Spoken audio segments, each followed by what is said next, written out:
Welcome to another episode of Dad Can We Talk? I am your host, Anthony Ray, and this is episode 134. Man, for this episode, this is a special one for me, y'all. I pulled up to Seminole, Florida to come holler at one of my young boys from way back.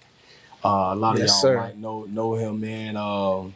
We got some extensive history. Facts. When I say a lot of people, I always say a lot of people don't know me, outside of, people see this version of me and they think they know me, but he's one of those people that knows me way before, this version of myself, he knew me a lot better than a lot of other people knew me. He know a lot of stuff that I went through. So he was like, I always say it's about five people that really, really knew me, outside of where I am today, man. So this is one of those guys. Yes, sir. But before we get into this, I need y'all to go to YouTube, go to Dad Can We Talk, subscribe to the channel. That's the easiest way to help me out. We're also on Spotify, Apple Podcasts. If you watch podcasts on those apps, go and subscribe there, follow us there. We're on TikTok, Dad Can We Talk, IG, Dad Can We Talk, Facebook, Dad Can We Talk. You can also find us at our website at dadcanwetalk.com. You can also go to Google and just type in Dad Can We Talk. I promise you, some type of link gonna pull up for Dad Can We Talk, man. So you can find us everywhere. And man, I just got the shirts in. I just got I got another order of the OG colors, man. So I had a few people request these. I haven't had this version of the shirts probably since my second order, like 4 years ago. So yeah, I came back with these, and they're actually even better than the first batch. They add a little small wrinkle that I might only notice, but yeah, they're like super tight, super cool, man. They look good. They feel good as usual. So if you need a shirt, y'all holla at me. I got about 19 to 20 left. They're $30 a shirt, man. Y'all get with me on that. Y'all know me. I'm always slinging shirts right out the back of the trunk, So if you're in Gainesville, holla at me. If you're not in Gainesville, get with me. I just shipped 2 shirts out this week. I shipped one out to the state of Washington. One of my biggest followers, man. Shout out to my man Jay Young, man. He's been supporting me for a long time. I think he's like one of my biggest supporters. He really, really, really listens to the podcast. So shout out to my man Jay and his podcast, the Young Dad Podcast. And I shipped one out to Virginia up by DC, man. So shout out to my man Elijah One for supporting me. And he also has a podcast called, if I'm not mistaken, Just My Baby Daddy Podcast. I think that's the name of it. I might be wrong, but if I'm not mistaken, go find him at Just My Baby Daddy Podcast. That's my man's from up that way. So yeah, without further ado, man, I'm ready to get to this today. Like I said, I'm with one of my partners, and I ran into him a few weeks back at a back to school event, and that was my first time seeing my boy in a long time. Thanks. long time, and it felt good to see him, and I've been following him, throughout the years, and I just saw big change within him, man, and I'm proud of him, man, like super, super proud of him. Every time I see him, or I even think about him, it make me happy, man, because I know where he's come from. So y'all welcome to the show, my man Joel Latta. What's good? Yes, sir. What's good, family? Yes, sir. I'm ready to get to it, bro. So I always have the first question the same on the podcast, so we're gonna stick to it today. First question I got for you today is, what was your relationship like with your dad? Man, my relationship with my dad was good, man. I ain't gonna lie. My dad was always in my life, to be honest. We fell out when I got a little bit older. Mm-hmm. We had a little situation. I cut ties with him, talking crazy to him like, man, I'm grown. Yeah. No, you good. Okay, Talk. my bad. Talk. You know what I'm saying? I'm like, nigga, I'm grown. I'll put my hands on you now. You know what I'm saying? Yeah. It was just a little, you know what I'm saying? That growing up thinking I was grown for real, but you know, thinking like, but he ain't mean no harm to me for real. I really stepped out of bounds. You know what I'm saying? My dad actually passed away, so I'm glad I got to apologize to him about that. You know what I'm saying? Because my dad ain't never mean no harm to me, man. He'll give me the world if he can, man, and he'll protect me with all. You know what I'm saying? With no. So my relationship with my dad was actually good, man. I got a lot of friends, you know. Their dad probably wasn't in their life and things like that, but fortunately I was able to have my dad in my life. So we had a good relationship, man. That's what's up. And I like to hear, you know, that you did get that opportunity to make things right with him, because, you know, a lot of times growing up, you know, especially when you become I'm a man, you know, we get like that and we don't realize, you know, like the weight of different things. So when it's like we never know when a parent might pass, or even ourselves. You know, so it's always good to go back and mend relationships, and have that forgiveness, man, because that's huge. That's huge. Mm-hmm. So I love hearing that. Yes, sir. Were there any other male role models in your life? People that you looked up to? Man, I got a male role model in my life right now, man. My pastor, man, Pastor Ken Cook. He's like my dad for real. Like, forget us not having the same blood and all that. Different races. He white, I'm black. I don't even see him as a white pastor though. Yeah. He just so real, so genuine, man, so loving. Brought me to the Lord, gave me a new lifestyle, showed me how to live in a different way. Like, that's my father figure in my life right now for sure. Like, I know I'm a grown man for sure, but it's like you still need I feel like every man should have a voice in their life that they can attend to and be corrected at times or whatever it may be. So yeah, my pastor Ken Cook, shout out him, man, for sure. Real talk. Sure. How would you say, you know, like your relationship with your dad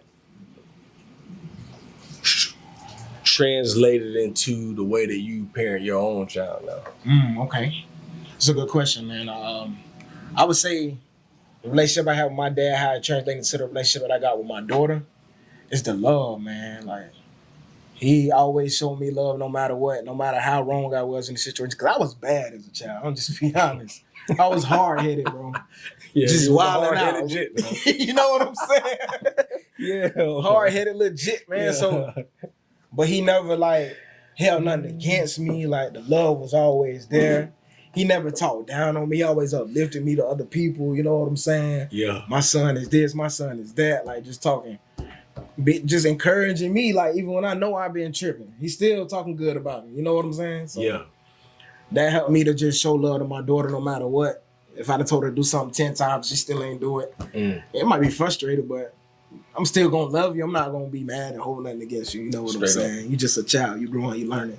That's real. So that's real. What would you say was one of the most valuable lessons that you learned from your dad? One of the most valuable lessons. Okay. There's a lot of lessons I learned. Let me think something. It's the most valuable, man. I think the most valuable lesson I learned from my dad was loyalty. He taught me how to be loyal to people, man. That has my best interest and that are loyal to me. To like reciprocate that loyalty one to another, man. That was very valuable for sure. Straight up.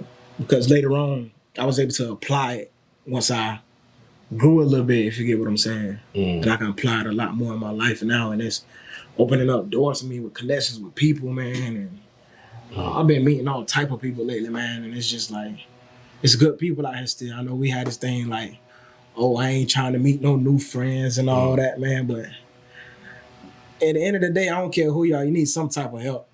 Yes, sir.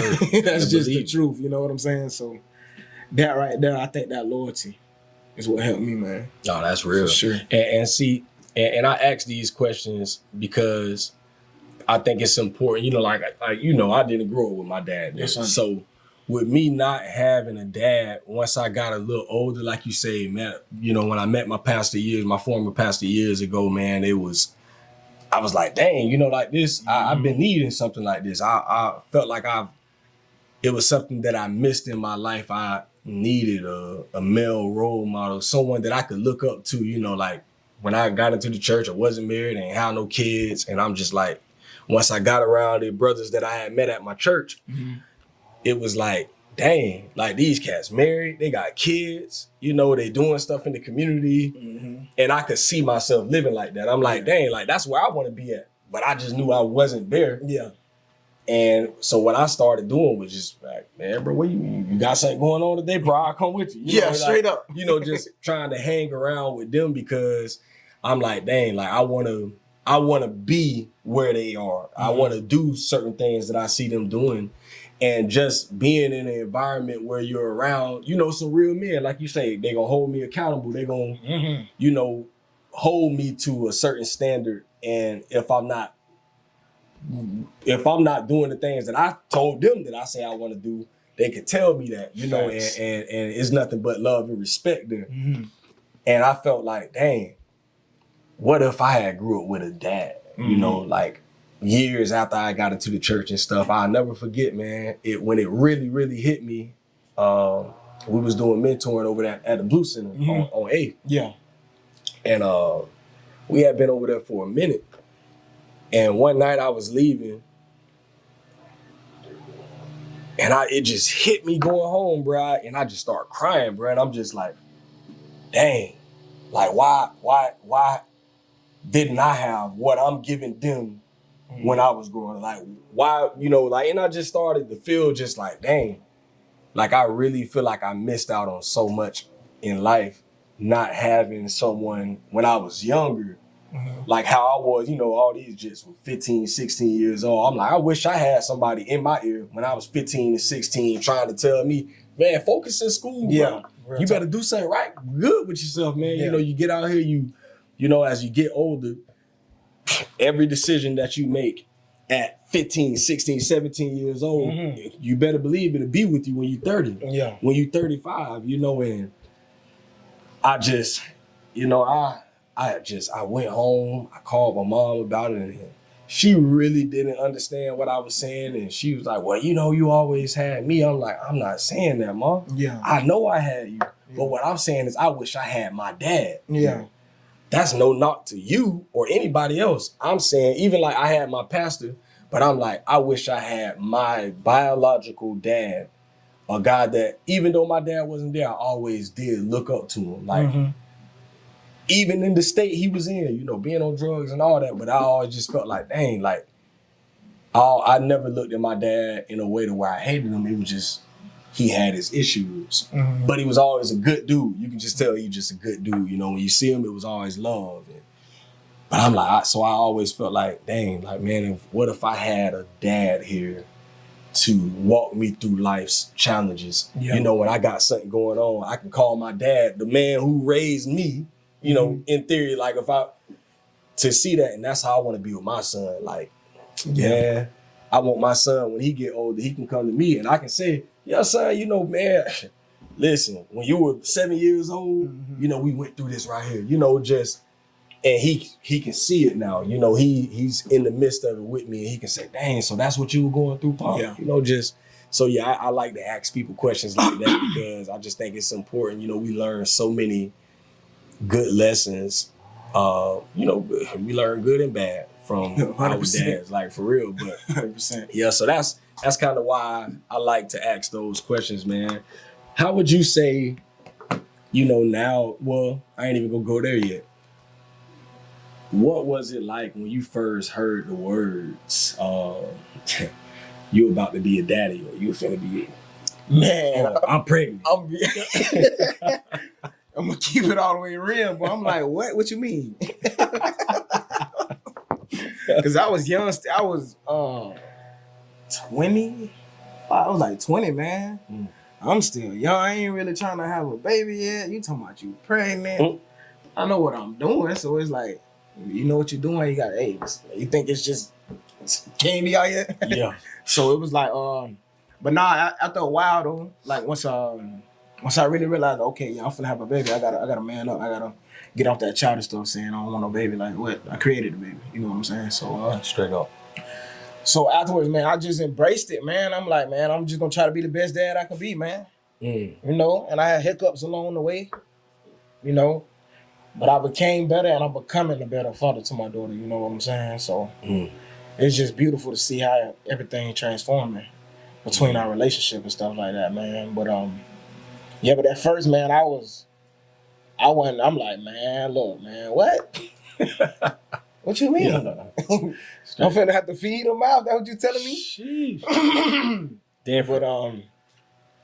But yeah, man, like How would you say that, you know, like after the baby came and all, like how did it alter your life? Like how would you say you changed, like after you've had a child? Like, okay. How would you? What I will say, I was in the streets when my daughter was born or whatever. So like in my mind though, the whole time I'm like, yeah, I gotta get right for my little girl. You know what I'm saying? I got locked up. She was 1. You know what I'm saying? So I'm like, man, yeah, when I get out, boy, I gotta make sure I'm free like water. You hear me? I can't be coming back no places like this, man. I got this little girl depending on me out here, man. And if I don't love her, who gonna love her? You feel me? She need that father figure in her life, man. It's available for her. I ain't dead. I'm still alive. You know what I'm saying? So I just felt like I just need to go after being a better dad, like one day at a time, learning stuff from other people that's dads and got kids already, thinking about the stuff my daddy taught me. You know what I'm saying? All that type of stuff. How did you deal with that mentally while you were inside, and how long were you in there? Man, I think through the grace of God, man, I was supposed to do way longer than what I did, man. Them people was trying to put me away, man. Sheesh. I only did, and I ain't gonna say them people, because I was dead wrong. I mean, it's the law, man. You break the law, there's consequences behind it. You feel me? That's just what it is, ain't it? Straight up. That's just the truth. But yeah, but they were trying to put me away for a minute, man. But through the grace of God, bro, I only did a year in prison, bro. Jeez. Only got sentenced to a year, man. And but while I was locked up, man, it bothered me, man. It bothered me because I'm like, dang, my little girl, like, on the phone, she saying, daddy this. Like, she little, but she saying, I want to see daddy and all that. You feel me? And that stuff used to just bother me. I'm like, dang, I can't see my little girl. And when I was in the county jail before I went to prison, man, what really got me, bro, one time she came to visit and she was trying to get through the glass. Sheesh. Man, I'm crying like a baby. I'm like, oh my goodness. Oh, listen. Man, that really bothered me, man. So mentally, I say I was trying to prepare my mind, bro. I was trying to read the Bible, trying to prepare my mind to get out here and make a change, even though I didn't make that change directly when I got out. But in my mind, I really wanted, like, man, I want to change, like. But, you know, being in that same environment, you ain't gonna really change. That's just what it is, man. You in the streets. I don't care if you don't get out the streets. How you gonna change? You know what I'm saying? So, got to be removed. Got to be removed. That's just what it is. Yeah, man. You know, I don't care what nobody say. Yeah. In order to change, you have to change that environment. You have to. 100%. Like I don't see it no other way. You know, if you're not willing to change your environment, you know, you have to be in an environment that's conducive to growth. Like if you're in a environment that everyone is doing the same thing that you've been doing all this time, that's all they do. That's all they talk about. You know what I'm saying, bro? Like, how do you? I mean, I ain't gonna say it's impossible, but I just don't see how you even go about that, you know? So yeah, for anybody out there listening, I'm telling you, if you do not change the environment, and that goes for even for our children, 100%. You know, like, we want our children to be all these great things, but if we're not putting our children in environments that's conducive for growth and success, our children are gonna go through the same curses that we will. It's like it's the same cycle. Yeah. So it's like, if you're not doing anything different, you know, we can say all day, you know, well, you know, when I grew up, you know, this is how I grew up. You know, my mom did this, my dad did this. And we can say all the bad things that they did, but a lot of times some people keep doing the same thing that, you know, their parents did. Facts. And what you get the same results in most cases, man. But man, I just watched this documentary the other day on Netflix called Daughters. Bruh. I seen that too, bro. Listen to me. Man, when them dances and all that, bro. Oh my goodness. Bro. Well, I was a big water bag. Me too, bro. I kept telling my wife, man, I can't keep watching this movie, man. I'm tired of crying, bro. You know, I cried so much during the movie, I ain't had no more tears. Yeah. Like, I'm tired of crying, bro. It's another scene, I'm gonna cry. You know, like, yeah. But it was powerful. It was very powerful, man. I definitely was shedding tears too, man. I couldn't help it, but that was powerful, bro. Man, listen. And that's what made me think of you when you said you were locked up. And I've always had a heart for people, you know, because my dad, for a lot of my life, was locked up. Mm-hmm. You know, he was always back and forth in between going to county. I think went to prison like 2 or 3 times. Mm-hmm. And to see that, you know, just from that standpoint of the daughters, I'm like, bro, I don't know what I would do right now currently. Yeah. My baby's 11, 8, and 7. And to know that I'm with them all the time and say right now I go off, even just for a year. It's tough, bro. And to know that hear them on the phone, and then the one little girl on there, man, I'm like, boy, I can't watch no stuff like this. Yeah. The stuff she was saying to her dad, I'm like, oh. The 5-year-old. That 5, man, listen. I know you were talking about her. Oh my God, bro. And it just really helps you see the effect that type of stuff has on children. You know, I went to go see one of my friends back in 2018 at a prison.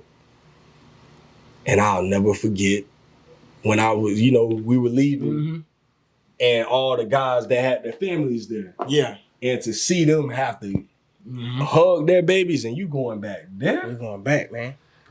I always just tell myself, I don't know how I would be able to. Like there has to be, like you say, boy, it got to be the grace of God. For you to be able to keep your mind sane in a situation like that. Like I would feel like I would lose my mind. Like, I feel you, my baby, I can't go back. You mean to tell me I got to go back here and she going there? She going there. Ain't no way, but it's tough, man. I remember when I got released from prison, and my daughter seen me for the first time in all that time, and she was just saying so much kind stuff to me, man. She was only 3 or 2. She was 2.5 at that time, I want to say. I love that age. Just saying all kind of kind stuff to me. Saying, "Daddy, you so cute. I love you," and all that. You know what I'm saying, bro? I couldn't do nothing but let tears come out my eyes, man. That was beautiful, man. So, and that's another thing that I think is super important, man, for our kids to know it's okay to cry. Yeah, facts. Like so many men want to be so tough. That used to be me. That was me, boy. I wouldn't cry.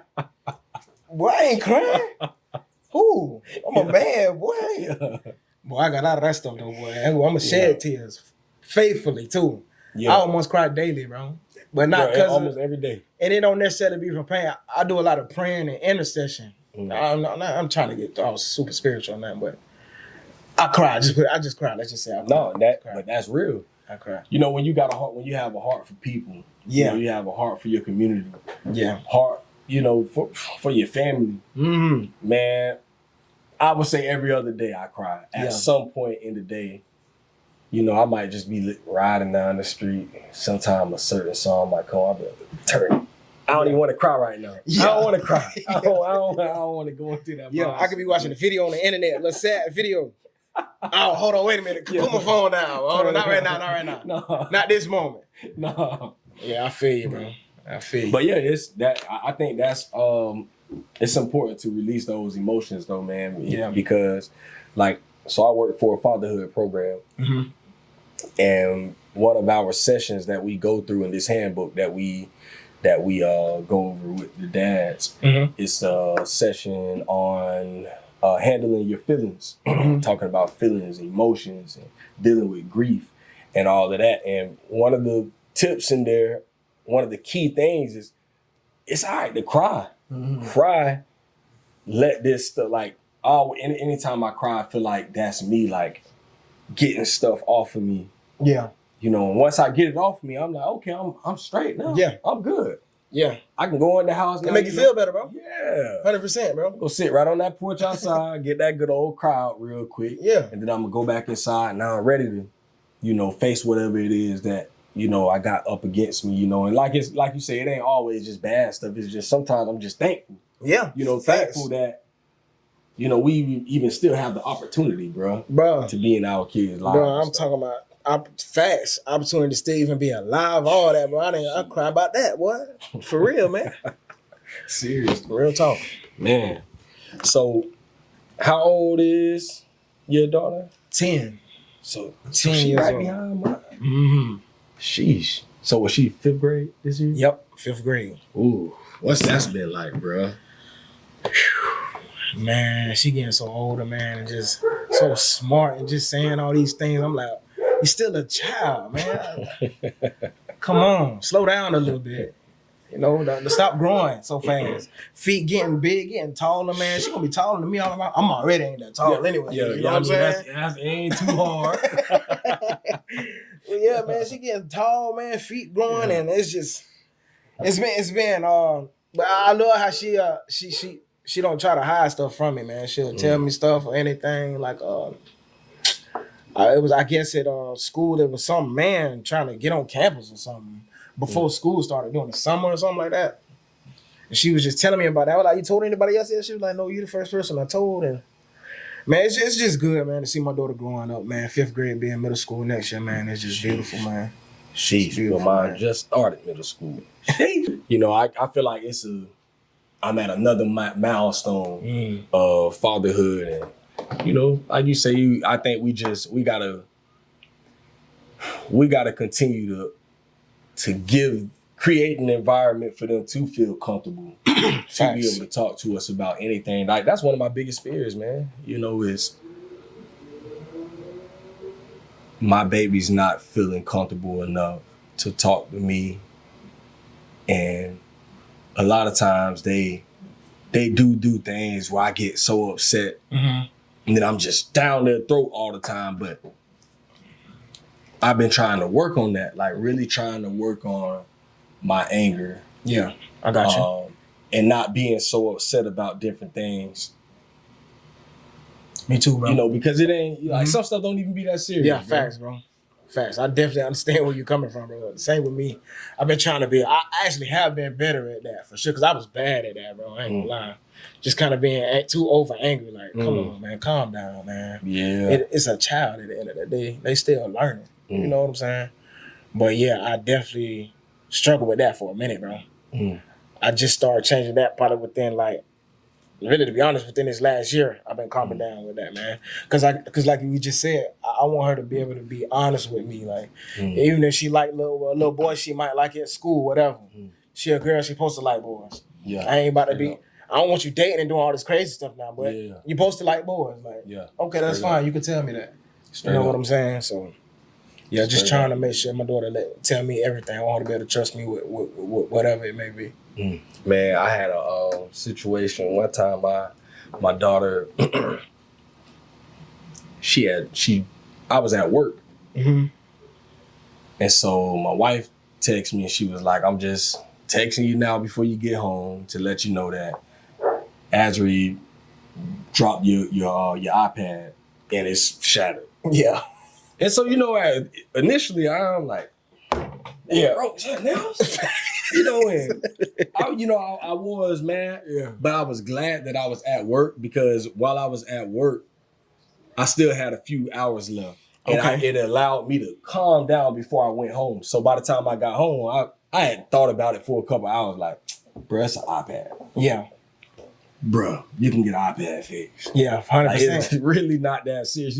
So when I told myself when I go home, I ain't even gonna say nothing about it. Okay. Boom. I pull up to the house. She walk outside. Now, she don't know that I already know. She walk outside, head down. It's like she been waiting for me to come home, because she know, oh, daddy finna spaz out. She walk up. I say, what's going on, baby? She say, daddy, I know you're going to be so mad. I'm so sorry. I say, what happened? She said, I broke your iPad. I say, oh, okay. It's all right. We'll get it fixed. Bro, I left it right there. Yeah. gave her a hug, gave her a kiss. How you day been, baby? Change the subject. Yeah. It's like, I don't want to, because I feel like when my wife said that, because when she texted me, she was like, she here crying, she like freaking out, saying you gonna kill her, all this stuff, and I'm just like, dang, like that's really how my baby feel. Like, yeah, right. Dang, you know, and it really hit me in that moment. I'm like, dang, like she really feel like, dang, my daddy finna be so upset about this thing, and I'm like, is that how I want my kids to think about me or look at me? And it's just like, it ain't that serious, man. Mm-hmm. That's real. And so we do have to be careful in the way that we react to certain things, because I think those are the things that, I mean, you think about us growing up. Why wouldn't tell my mama certain things? I'm like, what, my mama gonna go crazy, boy?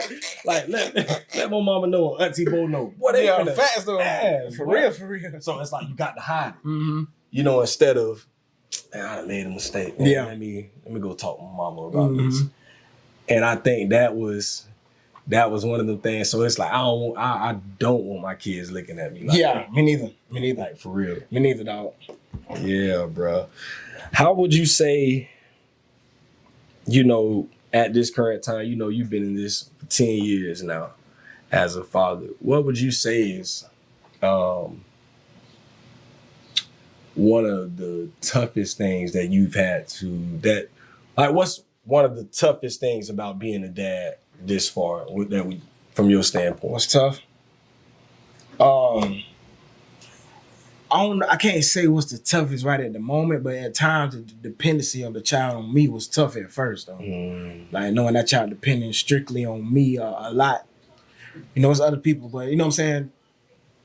But depending on me, that dependency, it was a lot of weight on me at first. Like, dang, she depending on me, boy. That was tough for me at first, man. Sheesh. Because I wasn't living right at the time, so it was just like a lot of mixed emotions, you know what I'm saying? A lot of risk taking I was doing. Put myself behind bars again, you know what I'm saying? But that dependency, man, that was tough at first, boy. Yeah. What would you say was the thing that made you change the most? Like, you know, like what led to you like finally saying, I surrender? Okay, I gotta be honest about this, man. My brother Ben, man, I was living in Tallahassee, Florida at the time, man, doing my thing or whatever. And my brother Ben, at the time, I didn't know Ben yet, but he had got my number from one of my best friends, you feel me? And he was just contacting me talking about Jesus and just saying like, man, this is a place for you where you can change and let that stuff go that you're doing. Never judge me not one time. I'd be in the middle. This man will call me while I'm in the middle going to, you know what I'm saying, about to go do something, and he'll call me. I'll be like, this man calling me right now, like. But he just speaking positive things over my life, like, and not telling me I need to stop doing what I'm doing. Like, he ain't never say nothing like that, you feel me? Straight up. And so he was like, man, you need to just come visit the church, man. It's gonna change your life, man. He like, you're gonna have an encounter with God you never had before. He's speaking this faithfully. So he keeps saying this, and then all of a sudden the time may, I'm like, you know what, I'm just gonna come check this church out. And so when I came, bro, I had an experience with God I never had before, man. Like, God touched me in a different way. And I'd have been to plenty of churches, like, but this was just overwhelming. Like, so it's like, I got touched by God, I got filled with the Holy Spirit. I'm speaking in tongues. I used to think tongues was fake, bro. I'll just be honest. I'm like, speaking in tongues, people just trying to show out, look good, or whatever. It may be trying to be extra holy or whatever. Bro, I done got filled with the Holy Ghost. I'm speaking in tongues for like 45 minutes, crying, like, don't know what I'm saying, and I can't stop it. You know what I'm saying? So I'm like, and then it's like I started hearing God's voice, I feel like, that I never really heard that way. And it was just like, man, it's time. Like, it's time for you to make that shift. I need you to do some things, you know what I'm saying?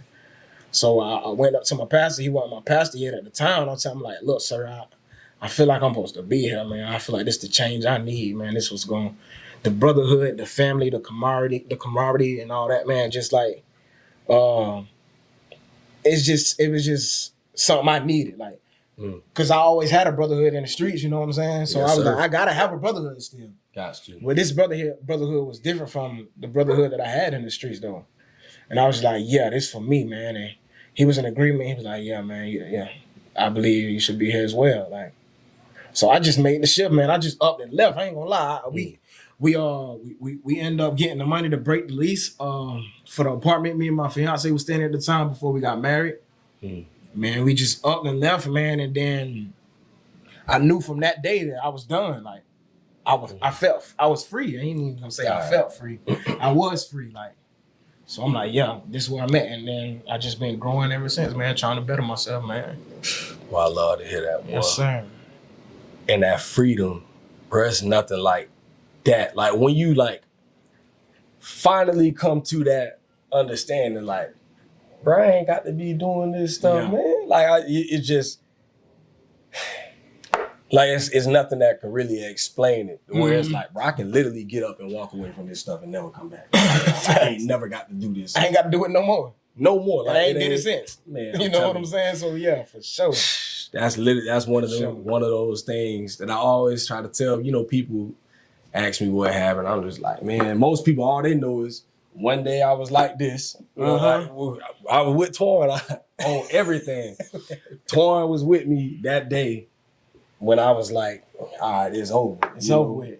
And I told Torn on the way back home, we went to a Bible study that night. Yeah. And we went up there and we prayed. And I told myself on that altar that night, I said, boy, I'm done. Yeah. It's over. So I never. Yeah. Got in that car, I told Torn, I said, man, cuz, listen. Boy, I think I'm finna start smoking, cuz. Yeah. Cuz, like, I don't know, cuz. I said, I'm just speaking for me. I said, cuz, I'm finna start smoking. Yeah. Like, I ain't finna be doing all that stuff no more. Like, bro, I'm just finna just straight up change. I say, from here on out, I'll never forget. February 9th, 2011. Bro, never forget it. I remember when Torn came and told me, bro. And then you was coming around and you wasn't smoking and you wasn't talking about what we used to was doing and you was doing. I'm like, this ain't the same shot that was just bumping that Wayne in the truck. Crazy, you know what I'm saying? That's a whole new man right here. Man, bro. Listen. Nah, for real, man. So I feel you when you say like that was my moment of where I was like, oh, I'm free. Yeah. I'm good. Brain never, man, I ain't looked back since. Yeah. I just like, man, whatever. Now it's like I have a better understanding of everything we do, we make a choice. That's right. You literally just making a choice. Mm-hmm. You can literally just walk away from certain things, But I also do believe that that's the spirit, the power of the spirit. The spirit comes within you, and when it start to convict you, bro, that conviction ain't like nothing else. It's like you really feel it. Like, dang, I can't do it. Yeah. I just, and it gives you that power to literally get up and just, I'm free, I'm good. Yeah. I ain't even in bondage to this no more. Like, facts. I ain't, like, there's nothing holding. If I go do it, that's me doing it. Yeah. Facts. I'm no longer in bondage because you got to think, at some point, and there was a point, and I was like, well, we ain't even have the choice. Yeah. 100%. Like, it's like you just, because you were literally in bondage, it's like you just go and do it. Even if you don't want to do it, you just. Real talk. You got to think, all that stuff we was doing, bro. And all that type of stuff I used to be into, I'm like, yeah. Some days I ain't want to, but it's like, yeah, dang, I might as well. I felt like I couldn't say no to certain things. Yeah, bondage, boy, for real. Really me in too. bondage. Same really with me, bro. And so when you get released from that, it's like, nah, I don't have to no more.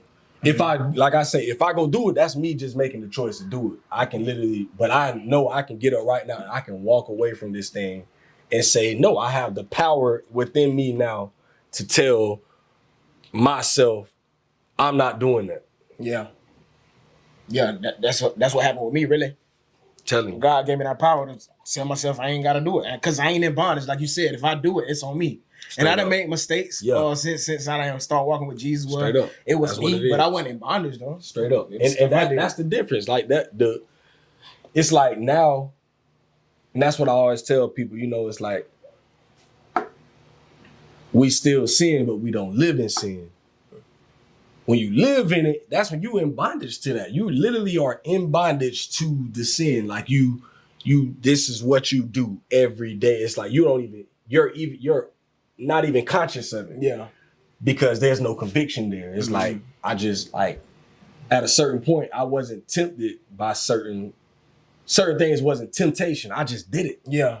You know, I feel you. now it's like now there's a temptation there. It's like, dang, I want to do it, but then again, I don't want to do it. And now it's like, but I'm like, I remember 15 years ago, bro, certain things was not even a question. It was like, it's getting done. You just do it. And you don't even think like, I wonder if that was bad. Yeah. You just wake up and do it. You ain't got no conscience on that situation. All right. So yeah, man. Y'all might be like, oh, these boys talking crazy. No, listen. When you really experience it, you know. Facts. Oh, I can promise you will know. And even when you do, like you say, that ain't to say, oh, we these perfect people. Not at all. Now it's like, not at all. Now there's a real war within yourself. You know, the war between the spirit and the flesh. It's like now our flesh is daily warring with our spirit, you know, and the flesh gonna always want to do what's against the spirit. What the spirit wants. For sure. But we ain't gonna have no Bible study on y'all. But just talking about that, but this is just keeping it real though, just too, keeping man. it real because this the type of stuff that, you know, to see where you are now, that's the type of stuff that encouraged me.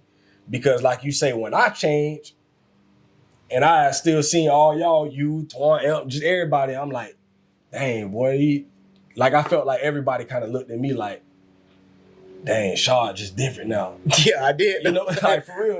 I did though. And I didn't really know at that time, I honestly didn't know how to explain to people like what happened. And so I just stopped coming around. Yeah. And years after that, I felt like, dang, like I don't talk to nobody no more. I feel like when people see me, they kind of like, they don't really know how to handle it. Yeah. It's just like, don't know what to say to you. I know Shaw changed now, but it's, and I always felt weird about it. Like, dang, you know, but once I really understood, I was able to tell people like, yeah, bro, like this what happened to me. Yeah. You know? But it's like, even though I did feel like that at first, but as time went on, I'm like, Shaw still the same. He don't do the same stuff, but that's still Shaw. Like, your characteristics, the way you are, you know what I'm saying? You still talk, and you know what I'm saying? You was still Shaw. Yeah. And that was it was a struggle, I think, for a while to like, because I felt like people had looked at me different. But then it was like certain people didn't treat me like that. But just in my mind, I'm like, dang, like how do I come back over here and be like, yeah, bro, I'm still me at the end of it all. It's like I'm me. And I didn't know how to differentiate. Like it was a difficult transition. Yeah. And I think a lot of people deal with that, like when they first come to Christ. Yeah. And I think that's why a lot of people go back. Yeah. After that, because it's a difficult transition going into like, you have all these people that you hang out with one day, and then you say you want to change, but ain't nobody else. They're like, oh shoot, I'm doing me, bro. I mean, you can do what you do. Yeah. And then you have to, but like you say, that's the importance of gaining, you know, other spiritual brothers, people that can walk the walk with you, because that's the thing that you got to have people around you that's gonna build you up. Yeah, facts. Like that's just one of those things, man. So, man, I encourage any other dad out there, man. Anybody that might listen to this, if you feel that, you know, you feel that tugging, you feel like, you know, God calling you, man, lean into that. Real talk, you know, because there's life on that other side. You know, you lose some friends, you lose some, you lose things, but you gain so much more. I promise. I promise. You know, and it's a difficult transition at times, but it's worth it. It's worth it. And especially for our kids. Yes. You know, because like, I can tell my kids now different things, and you know, I'm talking with them and I'm like, man, I mean, shoot. Yeah, daddy done did this, but I really don't want you to have to go through that. Exactly. Yeah. So I ask you this. What type of conversations are you having with your daughter? Like, do you find it difficult to, because like you say, she's 5th grade, mine's 6th grade. Have you had those conversations, or how do you? I ain't gonna say shield. I mean, I guess shield her from the things I used to do. The things that you used to do in the world. Yeah. I try to keep it real. I do hold some stuff back though, cause she's young still, and I don't want to expose her to nothing too early, cause I feel like that's a lot happening in my life too. Like, cause my daddy come from thugging for real, man, and he exposed a lot of stories and stuff to me. I think I was a little too early, and it kind of got me motivated at that. Like, even though he was telling me not to be that way, in the back of my mind, I'm like, boy, I'm finna be like my daddy, that old my daddy, even though he wasn't even doing all that stuff no more. You know what I'm saying?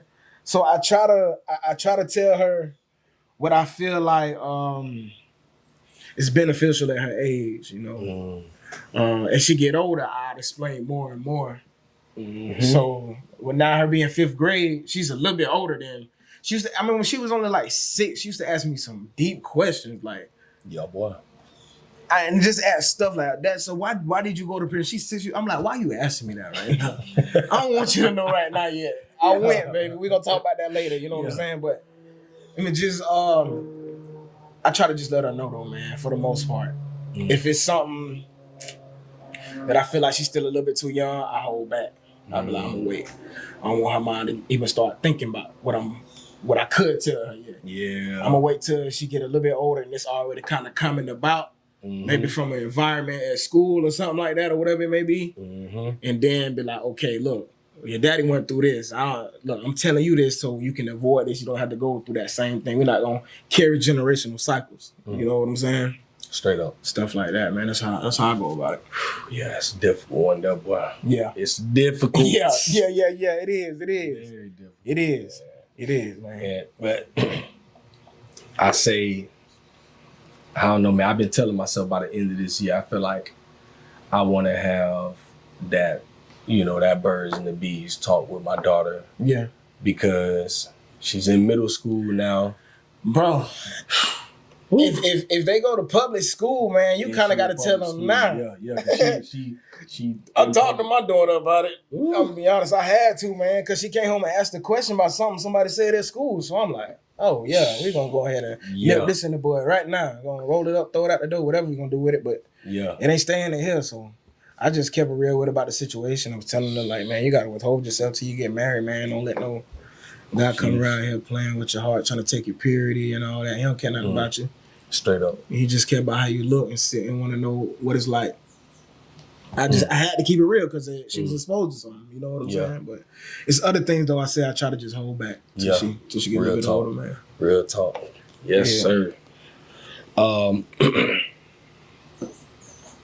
everything you know right now, you know, being the age you are, having the knowledge that you have, if you could go back and sit with the 18-year-old version of Joel, like me and you doing right now, man, and you could give that young man one piece of advice going forward, what would you say to him? Get out here and work.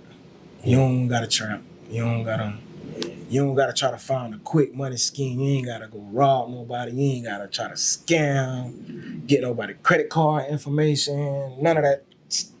You ain't gotta be no dog, you know what I'm saying? You ain't gotta be no hardcore person. Just be you, man. Just be you, man. I definitely would tell my 18-year-old self that, me for sure.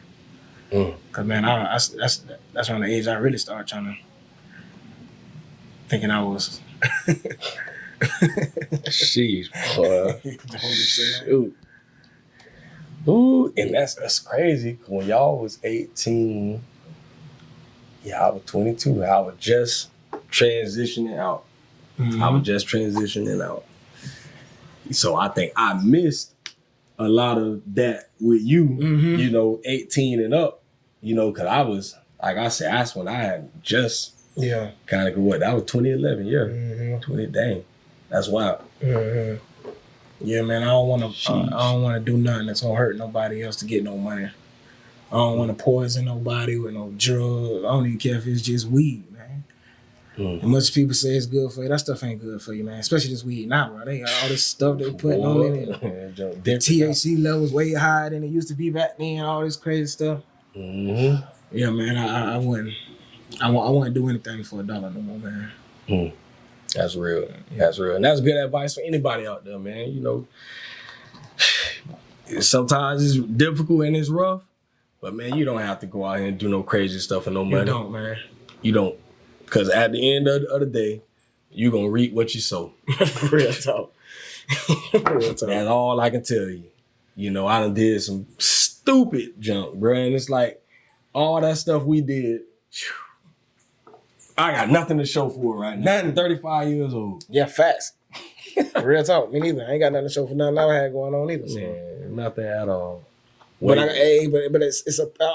just thank God because now I'm in business with my pastor.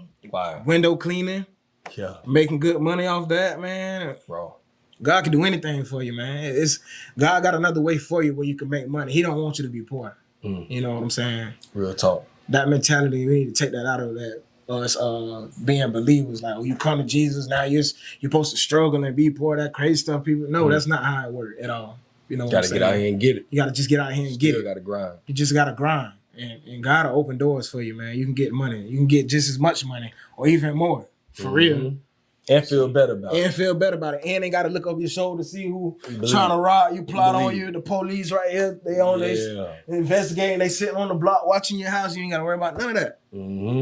So, you know, I can paraphrase it, but there's a scripture in Proverbs that say, in essence, you money gained in haste ends in destruction. No, that's facts. So it's like you make that fast money, but like I say, at the end of it all, you know, a lot of times, and I believe it's like that, it ends in destruction because when you didn't really work for it, you don't appreciate it. You don't. You don't appreciate that money. You know, you know it's gonna come right back too. So you ain't appreciating it. You like, oh, I spend this. I know for sure that's gonna be back by next week or whatever it may be. Like, you don't appreciate it. You just blowing that cheese, man. Yep. And then, but when you work for it and you know you put work in. Oh yeah, you think you're gonna appreciate that, and you gonna okay. Well, I know how much work I put in to get this, and I ain't trying to just lose it on nothing crazy because I done put in too much sweat equity. Yeah, to just let somebody come in, you know, or to let myself mess that up. You know, so I leave y'all with that. I wish I don't know the scripture off the top of my head, but it definitely ain't worth it to you know, you get that money fast like that and. You know, it ain't worth it, man. Ain't worth it at all, man. It's not, man. But yeah, man, like I say, I ain't gonna try to be too long. I've been working on my timing, y'all. I've been working on it. You know, cause y'all know I could go a whole another hour on all type of stuff, but I ain't. I'm working on it, man. I'm getting better. So, hey, man, I appreciate you, I appreciate you, man, making that drive, man. Oh, it's love, man. My boy pulled out to Seminole, Florida, 2 hours and 30 minutes away from Gainesville. Yeah, man. boy, for real. And for him, this my dog. Like, when I saw him, I ain't have no question about it. I say, man, listen, bro, I ain't even gonna make you make no drive. I'm gonna come to you, bro, because I really value you as a friend. Yes, sir. And as a young man, you know, like I say, you know, I met you. We were both young, and we both know where we come from, bro. And to see what you doing, man, it make me proud, you know, because I used to pray for y'all, bro. Like, for real. You, Twan, Elk, you know, my boy Ray and Steph, you know, everybody, you know, just really praying that the same way God did it for me, he do it for y'all, you know, like really, so when I see somebody like you make that change, man, like that gives me encouragement to know that God's still working, you know, like he really doing something out there, you know, and it's a blessing, bro. It is, bro. For sure, real man. Blessing, man. I appreciate you, man. Yes, sir. So yeah, man, we gonna end it like that, man. Episode 134 of Dad Can We Talk? Like I said, man, go to YouTube, subscribe to Dad Can We Talk. Find us on IG, Dad Can We Talk, Facebook, TikTok, dadcanwetalk.com, Google, wherever you gonna find it. Y'all need shirts, please get with me. After I'm done with this batch, I think I'm gonna do like a batch of like the high school colors. G, Eastside, Hawthorne, PK. That's hard. Oh, it's gonna be so hard. I already got it. I already got the concepts made up. So y'all be looking forward to that also. So yeah, we gonna end it like that on this episode of Dad Can We Talk. Y'all continue to stay tuned, and I got more information coming up on the Can We Talk network soon. So y'all be looking out for that too. So we out of this. Peace. Bang. Bang.